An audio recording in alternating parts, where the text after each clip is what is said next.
Hello and welcome to the Gooner Talk. Hope you're doing good. Hope you're doing well. You join me the morning after Tottenham Hotspur have gone without a trophy for yet another season.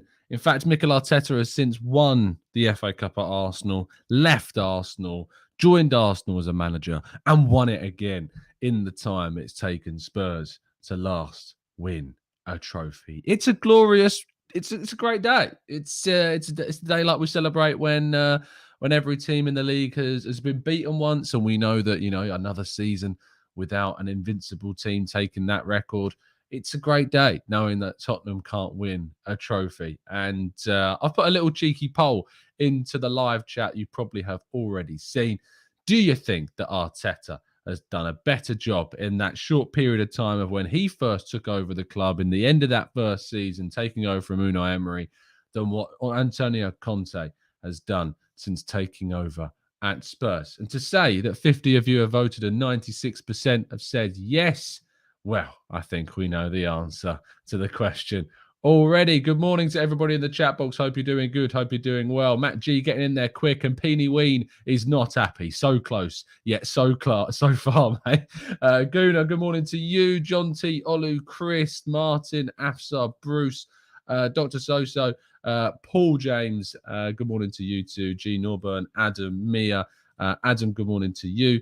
Marcus, Olu, Bobby. We've got who else have we got in here as well? Manu, Lars. We've got plenty more as well. I'm sorry I can't say good morning to all of you, but if you could drop a like on the video, I would be very, very appreciative of that. But good morning to everybody, and Pancake Day yesterday. It was great, and for me, despite lead judges saying just lemon and sugar, I am an advocate of lemon and sugar, but Nutella's got to be in there somewhere, mate. Teller's got to be there. But as of today, we start Lent. Lent, let me know if anyone's giving anything up for Lent. For myself, I'm giving up fast food, takeaways, other than pre-arranged events, which I can't get out of. But other than that, no fast food, no random lunches, no working 9 to 5 and getting a cheeky Subway. None of that. It's all gone. All of it. The wedding kick has fully begun. Hopefully you can see a little bit being trimmed off this face here between now and August. And I'm sure there's something else I've given up. Oh, yes. Fizzy drinks. No more fizzy drinks. Just water is the only soft drink I'm going to be having from now until Easter. Fingers crossed that's going to help and we can get through. No more cheeky Nando's, minty fresh. Nope, none of that. All done. But lovely stuff. And Vinny for Lent is giving up chemotherapy. Amazing news, Vinny. Thank you so much for updating us, and you've done a brilliant job to keep fighting that bastard of a disease. Anyway, let's move through to the show. If you haven't already subscribed to the Arsenal Way, link in the description. I'll be live over there at 9:30 for more info and insight around the world of Arsenal. I'll be joined, of course, by my fantastic co-hosts as per. And as always, we'll be discussing plenty of your questions in the chat box on a Wednesday. But we start off with the story that Antonio Conte was knocked out of the FA Cup with Spurs at the hands of Following Balogun's Middlesbrough. Now, if you've not seen the clip of Following Balogun absolutely ruining Christian Romero, search it out. Chris Wheatley, I think, has posted the video on his social feeds. Go and have a look. It's great. It's fantastic. And, it's just joyous. It's absolutely joyous. The Spurs fans are salty this morning, and it is absolutely brilliant. Anyway, someone else is being a bit salty. Anthony Taylor did a podcast with BT Sports' James Humphreys, in which he was kind of asked how does he want people to look at referees? And he was asked and said, just more understanding and more empathy. So again, yes, mistakes are made, and we're far from perfect. Now, dearie me, mate. Look, I can't have empathy when you're paid to be the absolute pinnacle of your profession. The referees in the Premier League are meant to be the best of the best. And they are making mistakes, not just like the odd error, not just missing a penalty or a red card or not making these decisions, but there is favoritism, there is behavior profiling, and there is glaring mistakes across all games that is affecting the outcome, not just of the title race, not just of the relegation race, but every single fixture across the Premier League is being affected by the mistakes and the errors being made by referees. So I cannot have understanding, because you are meant to be the absolute pinnacle of your officiating profession, and you are making mistakes on a week by week basis. I can't have empathy, because those mistakes are having a direct impact on my club. And to be honest, if we're being very real, more on Arsenal than any other team. And that is being shown this season. So I'm sorry. I'll start having understanding and I'll start having empathy if you start doing your job better. That's when I'll start having understanding and empathy, because I'm sorry, at the top of the game, we really should not have to deal with this. Anyway, moving on to more footballing matters. And Emile Smith-Rowe has reportedly returned to training ahead of the game against Watford at the weekend. Fantastic news. Obviously came out that he was ill. He was not available for the game against Wolves on Thursday, but he is supposedly now returned and should be in contention for the match, which is great news. I would throw him straight in. I think he would be a better option for us on the left than Martinelli up now. I think that he works better with Tierney. I think he's more of a goal threat at the moment. I would be bringing him into the lineup without a shadow of a doubt. Fantastic news. Bukayo Saka is reportedly set to be Arsenal's #1 priority in the summer. Forget big money signings. Forget a striker. Forget a midfielder. Arsenal want to get Bukayo Saka on a brand new contract. That is the priority. And to be honest, I don't blame them for that being their priority, because we need to make sure we lock Bukayo Saka down to a brand new contract. He's only on £30,000 or so a week. A lot of other clubs are going to be looking at that and going, we can offer him a huge step up in wages. Arsenal need to lock this guy down for the absolute long-term future. Lifetime contract scenarios, we need to be talking about Bukayo Saka at Arsenal when we reach 2030, let alone 2023. So let's keep pushing ahead with these deals and get Bukayo Saka locked in to a brand new contract. It should be said that he does have the same agent, as far as I'm aware, as Nketiah and Balogun. So we've had mixed success with that side of things. But Bukayo Saka, we know, is very much committed to Arsenal and has already signed a new deal in 2020 and should be signing a new one, hopefully, this summer. Moving on to the transfer stories. And yesterday we ran a poll on Robert Lewandowski after reports suggested that Arsenal were one of the teams monitoring his contract situation on our Twitter feed. I can reveal the results of that poll. After 1,529 people voted, 60.7% of people said no, they would not sign Lewandowski on a 2-year, £400,000 per week deal. 39.3% said yes. Interesting, because that does deviate from what we saw in our chat box yesterday, which was about a 50-50 split on the Polish striker. Very interesting. It said, and in an interview that he's done recently, that he would be open to anything. So I look forward to see that. Let's have a look at what's going on in the chat box. Something going a bit weird. I don't see anything at the moment. You'll have to point it out to me. Trolls on the poll. There's no trolls. It's just what people think. It's just their opinions. Got to respect it. Jonathan David supposedly has now had his price revealed. Florian Plettenberg, who is a Sky Sports News, or has quoted Sky Sports News at least, and said, the 22-year-old striker wants to leave Lille in the summer. No release clause. Sources expect a price tag of around 45 to 55 million euros. His new club should play Champions League next season. Therefore, no contact with Newcastle United so far. Too expensive for the Bundesliga. So if Arsenal want to get their hands on Jonathan David, they are going to need to be in the Champions League and willing to play, or rather pay, 45 to 55 million euros. I have to say, and I agree with Benji, I've been seeing quite a lot of slander of Jonathan David. My good pal, Harry Symeou, wrote a very critical article on him.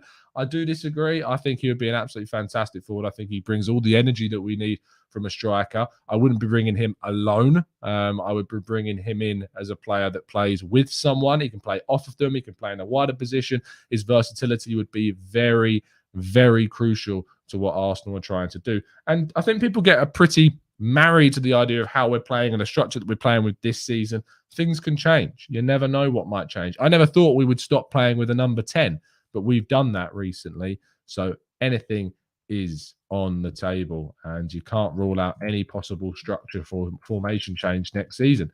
And our final story of the day is that Fabian Ruiz is supposedly willing by Arsenal to be offered nearly double, if not double, his current salary at Napoli to convince him to join the Gunners next season. I think this would be an excellent move for Arsenal. I'm a huge fan of Fabian Ruiz. I will fight Clive to the death to get this man into Arsenal, because I'm sorry, but his passing and his dribbling metrics just so outstrip that of Granit Xhaka and show how much of an upgrade he is on Granit Xhaka at the age of 25. His scoring from outside the box the other day kind of nailed home his ability to get onto the edge of things. And that's his 6th goal of the season. This isn't like he's not popping up with goals fairly regularly. In 22 games, 6 goals from central midfield. I think he would slot into that role that Granit Xhaka is playing in kind of that left centre mid position absolutely perfectly. So Fabian Ruiz, Arsenal, if you're planning on offering more than double his wages, go and do it. Clive Bellingham, you're dreaming, mate. You're dreaming. It's just, if we could get him, I would be all over it. I just can't see that happening in a million years. Sorry, mate. Anyway, let's jump into the chat box and start taking your questions. I look forward to seeing some of the things that you're going to come up with. And make sure you're voting on that poll as well into the chat box. Do you think that Mikel Arteta did a better job when taking over at Arsenal than Conte has done at Spurs? 92% of you saying yes. 8%. Just the 8% are saying no. Brilliant stuff to see so much positivity in the chat box this morning. Let's get right to those questions.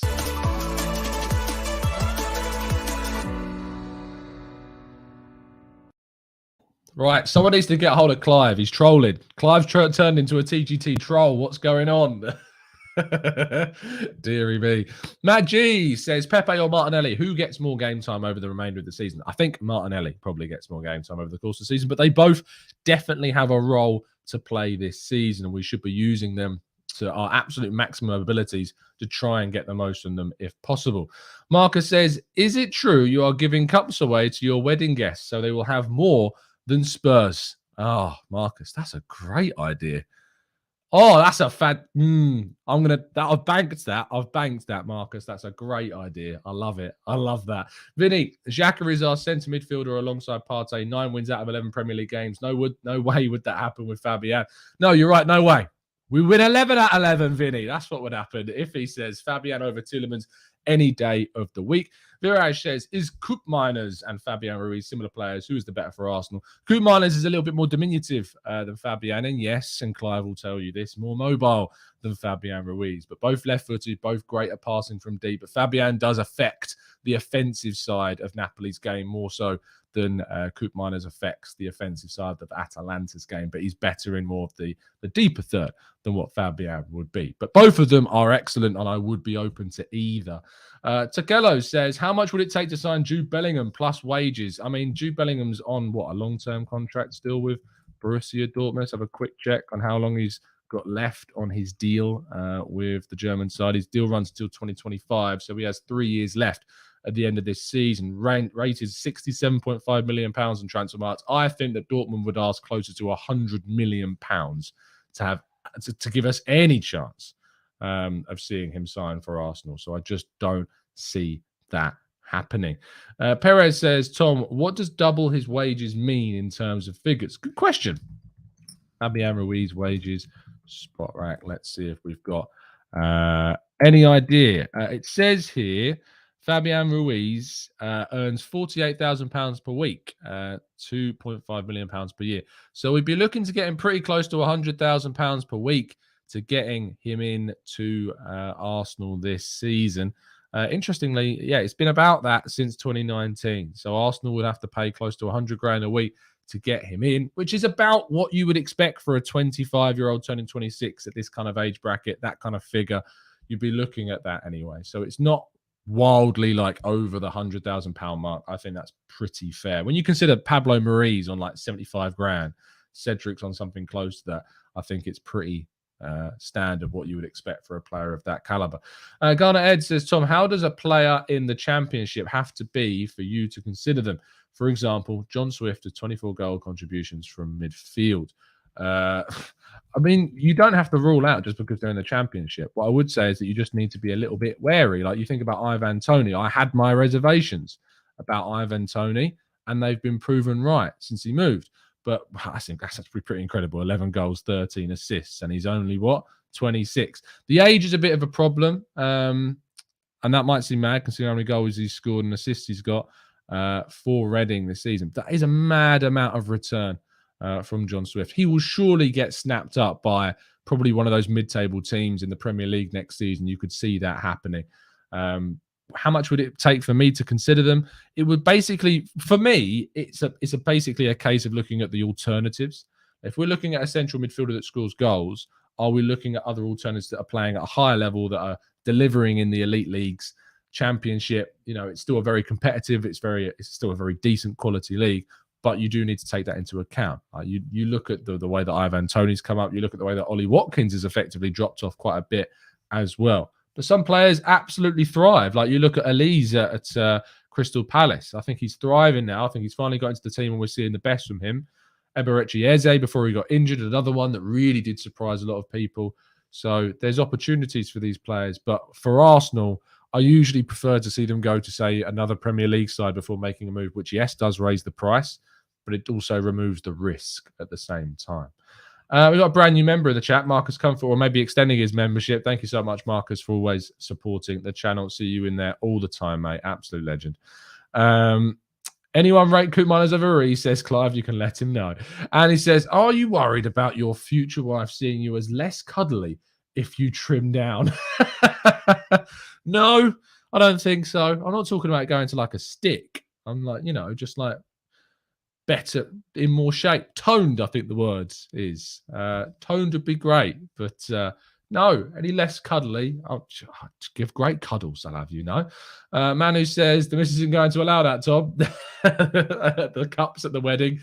Maybe I can sneak them in. It'd be like Phoebe in Friends, when she's in charge of cups and ice. You underestimate how little responsibilities I have at this wedding. Turning up is the primary one. Second one, cups. I've got to sort out cups now. I think it's a great idea. Fantastic idea. Anyone who's joining late, what on earth are they talking about?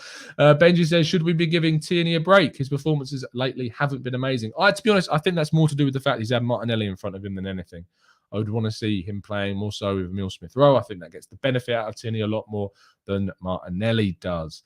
Dave says, with the financials being announced yesterday, are we more pessimistic now in terms of the summer transfer window or the same?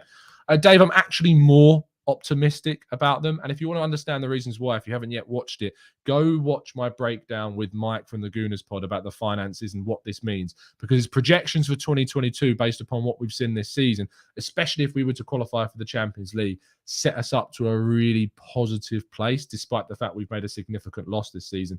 It also proves that the KSE are investing. It proves that money is going into this team in the form of £200 million worth of loans. People might say that's not investment. They're not buying this player, buying that player. But money from Kroenke's pocket has gone into the club. No matter which way you want to look at it, it has. There is a willingness to see this team move forwards. And the understanding is from my colleague Chris Whitley, who wrote a piece about this in football.london, is that the club are planning for a significant summer transfer outlay backed by Stan Kroenke's ownership. So let's see what happens. I'm optimistic. Let's see. But yeah, go and watch my breakdown with Mike because it explains a lot of the finances in a lot more detail for you. Cal says, if Russia spills onto what? See, the thing is, I'm so uneducated about this topic.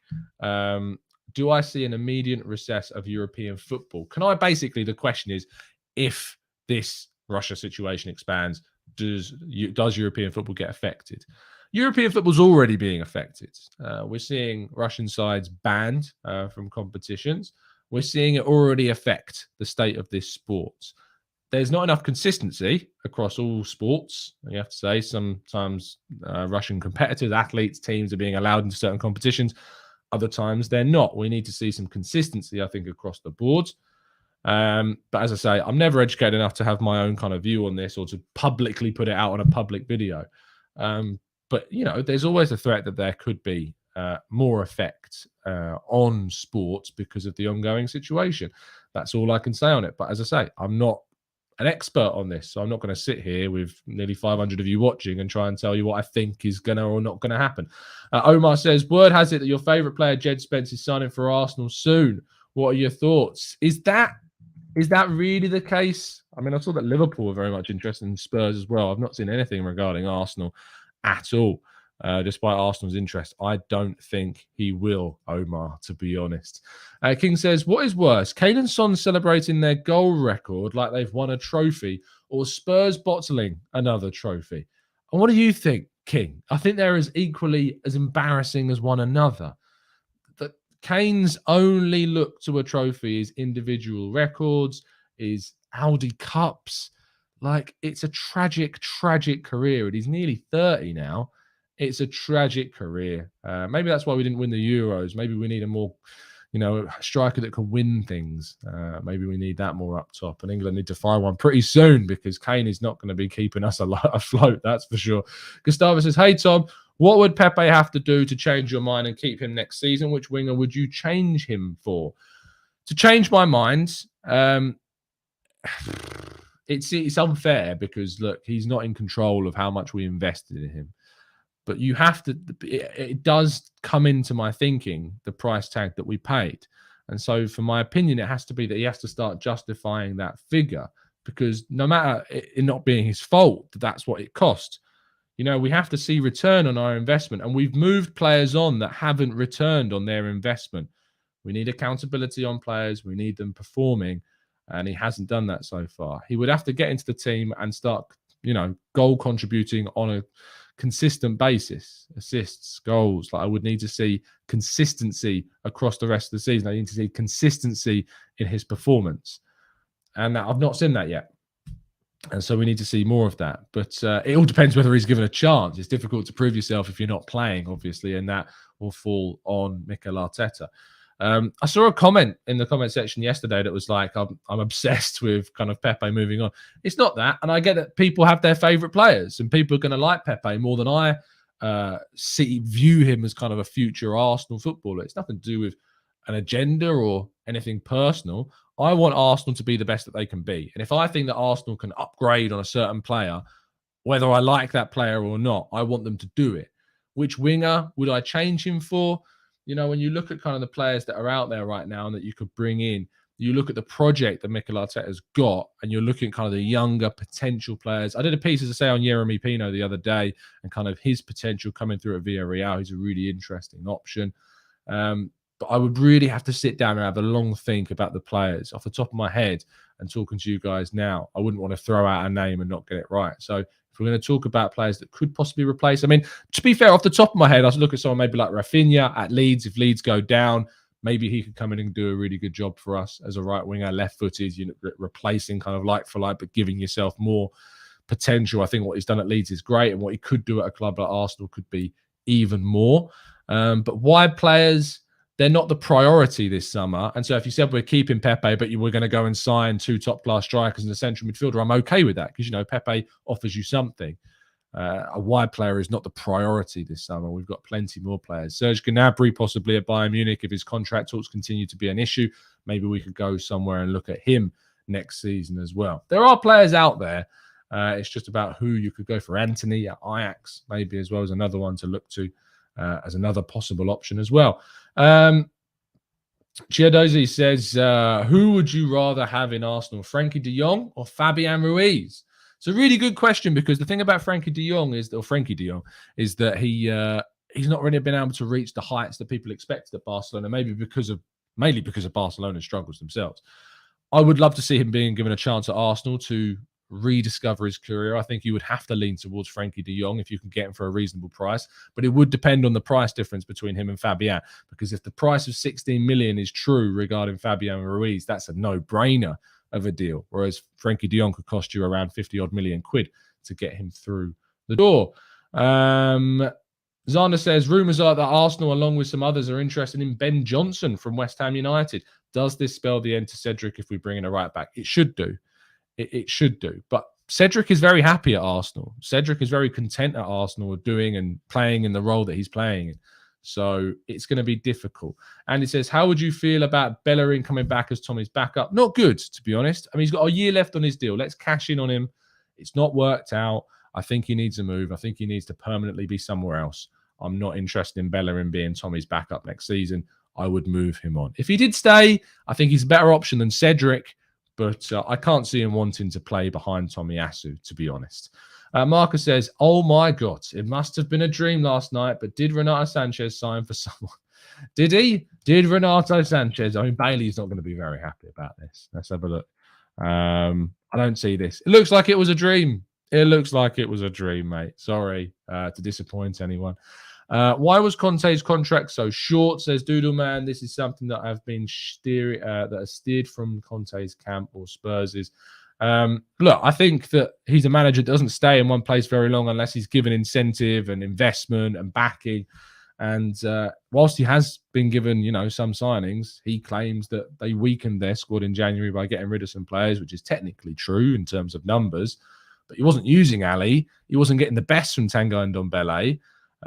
So I can't really say that it's weakened them in that regard because they weren't using those players. Whereas Kulusevski's come in, done well. Bentancur, not as well. So I don't think they can particularly have too many complaints about the January window, to be honest, because what would you strengthen more than he has done? Central midfield, he got a very decent one in from Juve. It's not a decent one. It doesn't really progress them that further. And Kulusevski has done quite well since arriving from Juventus. So I think that he's a manager that needs backing, he needs investment, and he wasn't going to get that. He wasn't going to work miracles. You look at the comparison between his job and what Arteta did in those 6 months, and it's very different. Arteta didn't get us any higher than 8th in that first season, but he took over the club in the bottom half of the table and still won us an FA Cup and got us back into Europe. Justin says, I saw an interview with Sol Campbell's agent when he signed for Arsenal, so I thought you take Harry Kane at Arsenal like Sol Campbell's move. I doubt that would happen, mate. I really do doubt. I have no doubt in my mind that Harry Kane has an absolute hatred for Arsenal. I just can't see that happening. What position are we finishing this season, says Scott? I hope 4th, mate. I hope 4th. My hope is that we can get that position. If we're not, I think it would be a disappointment. It wouldn't be a failure in my mind, but it would be a big disappointment considering how the season's gone. Good morning to you, Kaziri. I hope you're doing well, mate, and I hope I'm pronouncing your name correctly, which I'm probably not. Kevin says, TC, do you have any targets set for Arsenal over next season? Transfers, finish targets, in any competition that we're in? If we qualify for the Europa League, it has to be the target to win it. If we're in the Premier League next season, the Premier League next season has to be a target of top 4, has to be progression. I wasn't expecting top 4 this season. We've invested £150 million. We're looking to invest more this summer. The target has to be top 4 next season as a minimum expectation. If we're in the Europa League, it has to be a minimum expectation to try and win it if you're not achieving top 4 to get back into the Champions League. That's the target. The minimum expectation next season for me is qualifying for the Champions League. Talk about title challenges maybe in a couple of seasons or a few seasons' time when we've been able to strengthen our team and galvanize this group and consolidate this group of strong players and overhaul the squad more. We'll have a better idea about title challenges, but absolutely minimum next season expectation is qualifying for the Champions League if we haven't done so already. And transfers, we need to make sure that we're adding prime quality to the striker position and central midfield and adding strength in depth to right back, to forwards in terms of wide positions, possibly another central midfielder as well with El Neni leaving too, and if Xhaka goes as well, and maybe centre-back, depending on what happens there. We've already got the goalkeeper, but we need to see more as well. So there you go. I think I'm going to wrap things up there. As Afsar says, do smash that like button if you haven't done so already. Quick check on the poll. 92% of the votes going in favour of Mikel Arteta. Over 300 of you have voted. Fantastic stuff. I knew that one would come good, it seems. And I'll be back hopefully this afternoon to give you a Fabian Ruiz tactical breakdown. I'm looking to bring you a dedicated show on him. So that should be interesting. We'll do some comparisons. I know a lot of people want to see him compared to Kessié, so we're going to do that. We're going to compare him to Granit Xhaka, of course, as well. I'm looking forward to bringing you more content over the next week or so. I've got a really interesting show hopefully planned for Friday. I've been having a couple of debates on Twitter. You've probably seen if you follow either of my accounts over the last couple of days. But one on AC Milan, a debate about AC Milan's project in comparison to Arsenal, and a bit of a debate with an AC Milan content creator and broadcaster. So that should be good on Friday. And there'll be previews, of course, ahead of the Watford game on Saturday as well. So plenty of content to come for you guys over the week. Hopefully me and Harry will get together for a show and do the next Canton and Simu show, because we've not done one since his article on Jonathan David, which I'm interested to talk to him about. But it's an absolute pleasure, as always, to speak to you guys. And as always, up the Arsenal. See you on the Arsenal way in just under an hour's time as well. Link in the description.